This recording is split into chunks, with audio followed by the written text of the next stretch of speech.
Good morning, student. Today we will discuss our last topic of the chapter, that is population interaction. So as you all know, there are no such habitat present on the earth which have only single species. एक धरती के ऊपर आप कोई भी ऐसी जगह नहीं खोज सकते हो, हैबिटेट कोई भी जो जिसमें सिर्फ एक सिंगल स्पीशीज सर्वाइव करती हो। हर हैबिटेट के अंदर दो या दो से ज्यादा स्पीशीज आपको देखने को मिल जाएंगी। और अगर आप ठीक से ध्यान रखना, जब दो स्पीशीज होंगी they will definitely interact with each other, वो एक दूसरे के साथ इंटरेक्ट भी करेंगी। तो इस चीज के लिए, इस चीज को हम लोग क्या बोलते हैं, the interaction between two different populations. Okay, तो इस तरीके का जो इंटरेक्शन होता है ये कई प्रकार का हो सकता है। It may be beneficial, it may be harmful और न्यूट्रल। ठीक है, तीनों प्रकार का हो सकता है। बेनिफिशियल और हार्मफुल का मतलब तो आप समझ ही रहे हो, न्यूट्रल का मतलब है आप समझ रहे हो, बस रिलेशनशिप में है, एक दूसरे को ना फायदा कर रहे हैं ना नुकसान कर रहे हैं। बेनिफिशियल में एक को फायदा होगा, दूसरे को भी फायदा होगा। हार्मफुल में एक को फायदा एक को नुकसान, दोनों को नुकसान, कुछ भी हो सकता है। इस तरीके से कुछ भी इसमें आ सकता है। तो सबसे पहले हम लोग इनके टाइप बता देते हैं। बेनिफिशियल में we have mutualism and proto corporation.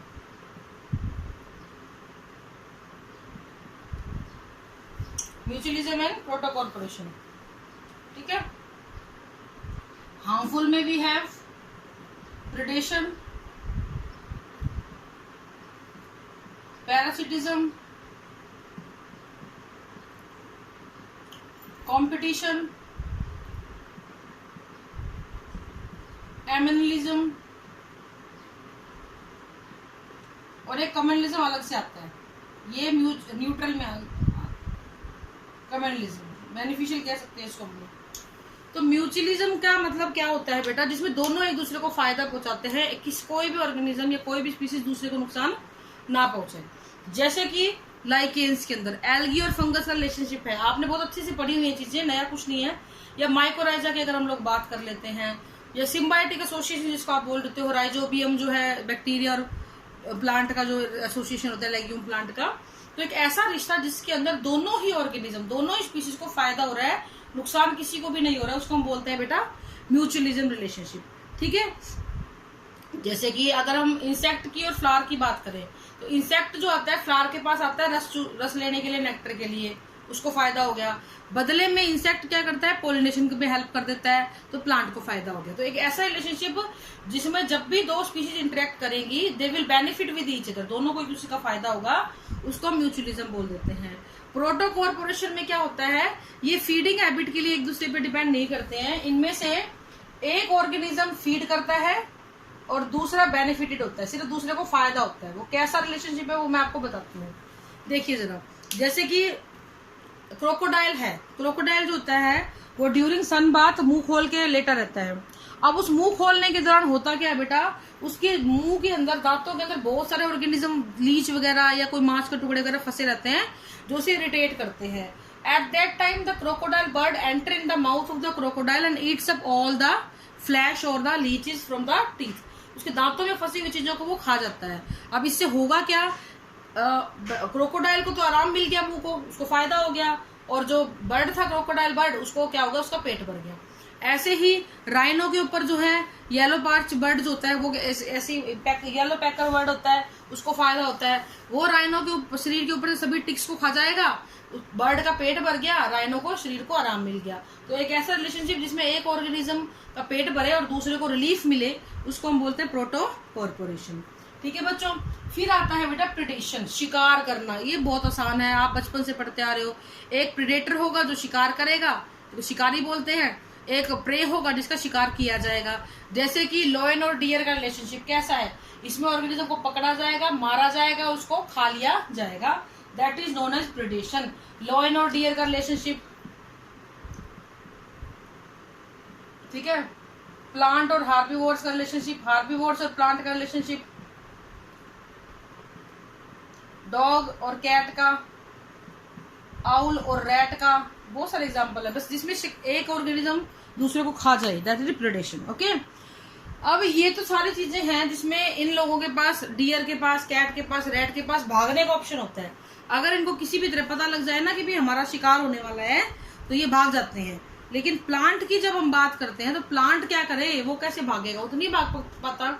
उस कंडीशन में प्लांट ने अपने अंदर कुछ मॉर्फोलॉजिकल और फिजियोलॉजिकल चेंजेस ले आता है। जैसे कि जो प्लांट होता है उसके शरीर में बहुत सारे कांटे आ जाते हैं, कांटे ले आता है, कांटेदार झाड़ियां बना लेता है, ठीक है।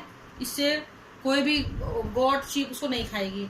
दूसरा, ये अपने बॉडी के अंदर बहुत सारे केमिकल्स, टैनिन वगैरह, क्विनोन वगैरह, कैफीन वगैरह, निकोटीन वगैरह ये बना लेते हैं, जिससे ऑर्गेनिज्म, प्लांट कोई भी इसको प्रेडेटर, इसको शिकार इसको नहीं खाएगा। इसके अलावा अगर आपने आंकड़ा कैलोट्रोपिस देखा हो, आंकड़ा जिसको आप बोल देते हो लोकल में कैलोट्रोपिस, उसके अंदर कार्डिक ग्लाइकोसाइड होते हैं जो जहर का काम करते हैं, ये भी नुकसान करते हैं, इसकी वजह से भी वो नहीं खा पाएगा। कैमोफ्लेजिंग कर लेता है, कई बार स्प्रे अपने आप को छुपा लेता है कैमोफ्लेजिंग करके पेड़ों के आसपास, तो उससे भी वो बच जाता है। तो इस तरीके से वो अपने आप को चेंज कर लिया ताकि ऑर्गेनिज्म उसको ना खाए, क्योंकि भाग तो सकता नहीं वो, तो ऐसे उसने अपने आप को बचा लिया, ठीक है। फिर आता है बेटा एमेनिलिज्म। पहले मैं ये बता लेती हूँ, फिर उसके बाद हम इन दोनों को इसके बाद ये बात करेंगे। एमेनिलिज्म में क्या होता है बेटा, कोई एक ऑर्गेनिज्म दूसरे की को ग्रोथ नहीं करने देता, मतलब उसको कोई मतलब नहीं है उससे, लेकिन फिर भी उसकी ग्रोथ को वो रोकता है। एमेनिलिज्म में क्या होता है, एक स्पीशीज है वो दूसरी स्पीशीज की ग्रोथ को क्या कर देगी, रिस्ट्रिक्ट कर देगी, उसको बढ़ने ही नहीं देगी। जैसे कि इसकी एग्जांपल होती है आपकी स्मूदर क्रॉप्स। स्मूदर क्रॉप्स के एग्जांपल है आपके पास सनफ्लावर, बार्ले, ठीक है। ये सारे के सारे किसके एग्जांपल है, स्मूदर क्रॉप के एग्जांपल होते हैं। इन स्मूदर क्रॉप्स की वजह से क्या होता है, आसपास ये अपने क्या है, वीड को ग्रोथ नहीं करने देती है। सनफ्लावर हो गया, सोरगम हो गया, बार्ले हो गई, अगर आपने अपने खेत में ये लगा रखी है ना, तो उसके आसपास वीड ग्रोथ नहीं करेंगी, because they are secreting certain yellow chemicals which restrict the growth of the weeds. Okay, next आता है बेटा एग्जांपल इसमें आपका, जो आपने ऑलरेडी पढ़ा भी हुआ है, डिस्कवरी ऑफ एंटीबायोटिक में आपने पढ़ा था कि जो पेनिसिलियम होती है वो स्टेफाइलोकोकस बैक्टीरिया को ग्रोथ नहीं करने देती है।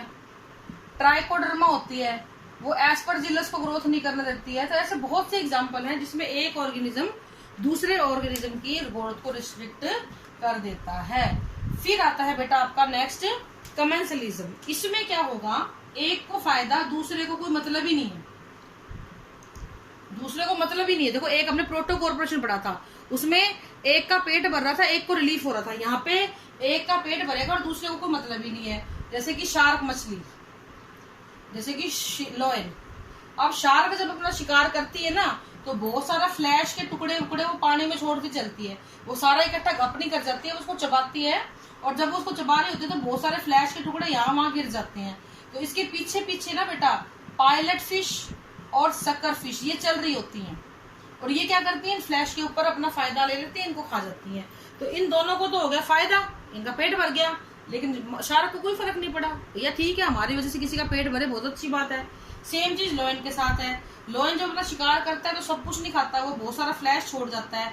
उस फ्लैश के ऊपर कौन रहता है, जैकल रहते हैं। तो जहां जहां लोयन जाता है ना, ये लक्कड़ बग्गे उसके पीछे पीछे घूमते हैं कि जैसे ही लोयन अपना शिकार छोड़ेगा उसको हम लोग क्या कर जाएंगे, खा जाएंगे। इसको भी अमेंसिलिज्म बोल देते हैं। इसके अलावा कमेंसिलिज्म, एपिफाइट्स जितने भी होते हैं, मोसिस हो गई, ऑर्किड्स हो गए, ऑर्किड प्लांट, मॉस प्लांट, ये बहुत छोटे होते हैं और ये किसी न किसी प्लांट के ऊपर लगे हुए रहते हैं।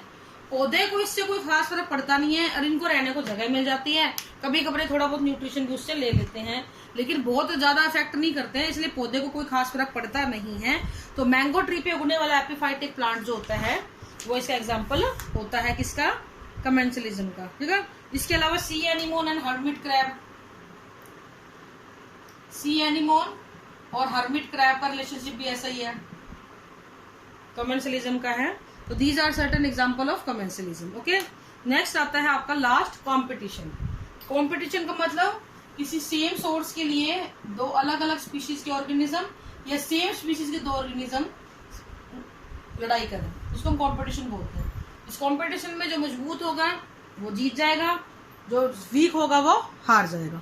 एक चीज, मजबूत वाला को सर्वाइवल के चांस मिल जाएंगे, हल्के वाला एक्सक्लूड कर दिया जाएगा। और इसी से एक टाइप ऑफ कंपटीशन की अगर मैं बात करूं तो इंट्रास्पेसिफिक और इंटरस्पेसिफिक। इंट्रास्पेसिफिक का मतलब है with in the species, with in the species. और इंटरस्पेसिफिक में बिटवीन 2 स्पीशीज। और इसी से एक लॉ हाइपोथेसिस आई थी, गॉसे हाइपोथेसिस ऑफ कॉम्पिटिटिव एक्सक्लूजन। इसमें ये बोला गया था कि जी जितने भी कंपटीशन में ऑर्गेनिज्म होते हैं उनमें से जो जिसकी सर्वाइवल ज्यादा होती है, तो जो मैक्सिमम पोटेंशियल पे काम करता है रिसोर्स के लिए, वो सर्वाइव कर जाता है, और जो हल्का पड़ता है उसको निकाल दिया जाता है। जैसे ये दो हैं, ये दोनों आपस में सोर्स के लिए लड़ी, ये हल्का पड़ गया, ये भारी होगा, तो इसको निकाल दिया जाएगा। इसको हम बोलते हैं competitive exclusion, Gause hypothesis of competitive exclusion. ठीक है, फिर लास्ट में आता है बेटा आपका पैरासिटिज्म। मुझे नहीं लगता इस आपको किसी को भी इसके बारे में नहीं पता है, बचपन से आप पढ़ते आ रहे हो। ये मैक्सिमम नुकसान वाला रिलेशनशिप होता है, इसमें होस्ट को नुकसान होता ही होता है। पैरासाइट को तो फायदा हो जाता है, लेकिन होस्ट को हमेशा क्या होता है बेटा, यहाँ पे नुकसान होता है।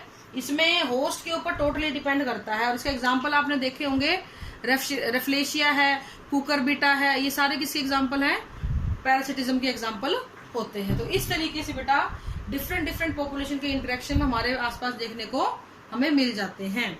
तो this is all for today, thank you and have a nice day.